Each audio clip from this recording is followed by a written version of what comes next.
Here's another comparison operator. This one is called not equals.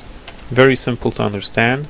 It is written as, first of all, the exclamation mark symbol and then the equal symbol, both stuck together, no spaces in between.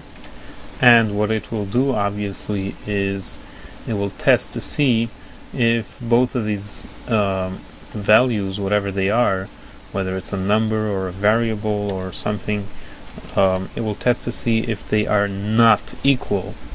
If they are actually not equal, then the test succeeds, and we do this stuff over here. If the test fails, which means they are equal and they are not equal, so then the else statement will be executed. And at this point, since they are both 76, which means they are equal, so this evaluation will give us false, and so the else statement will be executed. And at this point, of course, our text will be in reverse order, because before we were testing if they are equal, now we're testing if they're not equal, so of course the order is reversed about what is equal and what isn't. Then we have the more or equals, which means not just like the plain more than operator, but this is more and equals. This is really just a convenience operator which helps us in situations like if I have a integer, for example, which may be 0, and let's say I want to evaluate over here whether h is not less than 0. So one way to do that is to test if h is more than -1, and that will help me make sure that h is more than -1, which has to be at least 0. So this protects me to make sure my h is more than 0. I'm sorry, more than -1, so it's at least 0. But this is kind of a little weird to test if something is just above -1. So that's why we have this convenience operator, which helps us adjust our numbers so that it makes a little more sense. So we want to test if h is more or equals to 0. That makes a little more sense than the previous combination. And the difference is, of course, very big, because with the more or equals, right away we're going to get true, because it's true that h is not more than 0, but it is equals. So this will evaluate as true. However, if we just leave it as the more than operator, h, I'm sorry to say, is not more than 0. So this will evaluate as false. So make sure you understand well the difference between the more than operator and the more than or equals. And finally we have the less than or equals, which helps us in situations like if we want to make sure that someone's age is at least less than 100, or at least equals to 100 but not more than 100. The best way to understand these operators is to sit down and test it out for yourself. Try out all of our operators that we just learned: the equals, the not equals, more than, less than, more than or equals, and less than or equals. And these will be some of the more common expressions which you will be putting into the parentheses of an if statement. You can, of course, use other types of expressions. Maybe you have already prepared the answer or of whether something is true or not from before. Maybe you already have a Boolean waiting ready with the answer, and all you have to do is just put that answer inside and you'll be all set to go.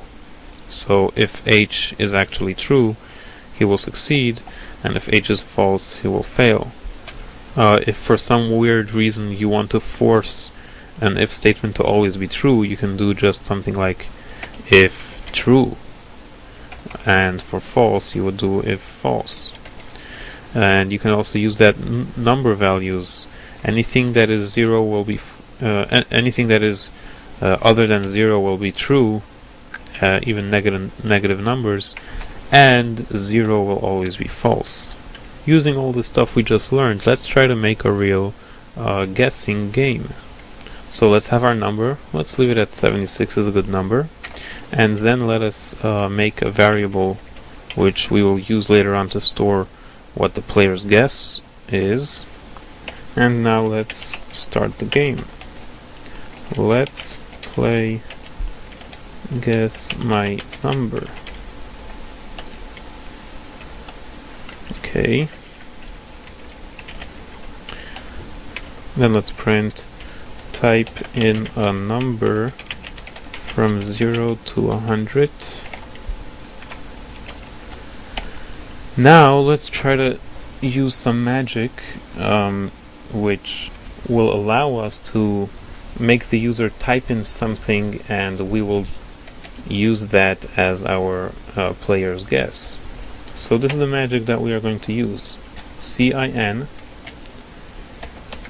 2 closing triangular brackets called the extraction operator, and then our variable which will hold the player's guess.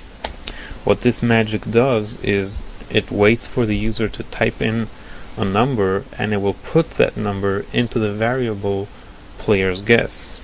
However, this causes a little bit of a problem with this thing over here, so we're going to replace this little thing over here with 2 lines, char f, and then CIN, 2 closing triangular brackets, f.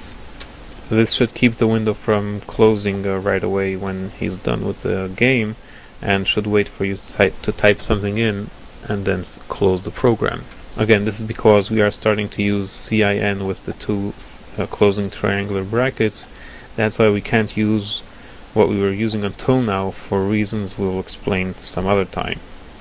Now that we have the player's guess number, let's test if he got it right.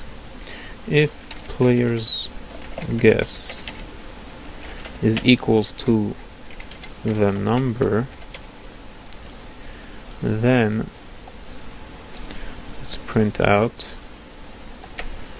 you won. Otherwise, now here's something neat. You can put if statements inside of if statements and else statements. So let's test over here. If player's guess is more than the number, then let's print to him that he went too high, so our real number is lower. Then else, if player's guess is less than the number, then we'll print out that he was too low and he should go higher. And that's it for now. Then the program will finish and wait for something else to be pressed, and then we're done. Let's see it in action. Compiling, and here we go. Let's play guess my number. Type in a number from 0 to 100. So I will type in 50. And what do I get? Higher. That was too low, because what happened over here is that first of all, player's guess was not the number, and then it wasn't higher than the number, but it was lower than the actual number, so I got the message higher. And now it's waiting for me to type something in so that it finishes. Let's do that. Let's play it again now with 90, and now I get the lower message. Finally, let's do the right number, 76, and it says you won, because I got the right number. By the way, make sure you type in a number at this point in the program, because if you type in anything else than a number, you will confuse the program and it's just going to stop because it was expecting a number, not any other symbol or letter.